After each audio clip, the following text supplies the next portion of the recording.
Formal na ngang naisumite ng Bureau of Internal Revenue sa Senado, partikular na nga sa opisina ni Senate Secretary at Clerk of Court Attorney Renato Bantog Jr.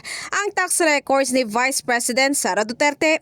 Pero maliban nga sa tax record ng Vice Presidente, hawak na rin nga ng impeachment court ang ipinasabpina na tax record ng asawa ni VP Sara na si Attorney Manscarpio, ang 19 na corporate entities at isang partnership. Makikita na nga ang mga tax record na ito ay nilagay sa isang pulang kahon na may nakasulat na annexes. Kamakailan din nasesyonan ng impeachment court na payagan ng pagsabpi na rito dahil nga sa legal reasoning at jurisprudential basis ng DPAD versus Spouses Olivan case.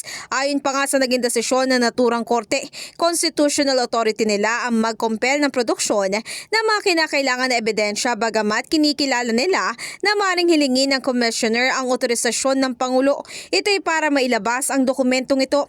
Sa naging pulong balitaan naman ngayong araw, kinumpirma kanina ni Palace Press Officer Undersecretary Claire Castro na pinayagan nga ni Pangulong Ferdinand Marcos Jr. ang BIR na buksan ang naturang tax record.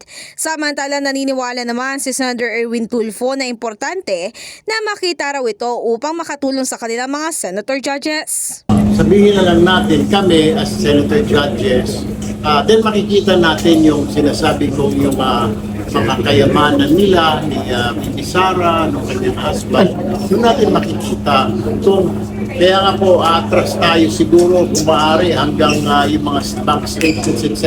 na even before she became the mayor, para makita po natin, masubaybayan natin. Ito talagang from the very start, gano'n nakalaki yung kanilang assets and liabilities, then meron tayong pagbabasihan. Kasi kung sasabihin natin wala, puro lang tayo kwento, paano natin mapagbasihan, di ba? Para magiging hearsay na bakit umabot siya ng ganitong amount. E doon may parang history doon sa mga binabayaran nilang taxes. Makikita natin na, malaki naman pala talaga binabayaran nila. So what's wrong with this? In the heart of changing lives, ako si Brigada Ann Cortas ng 105.1 Brigada News FM Manila, the Music News Authority.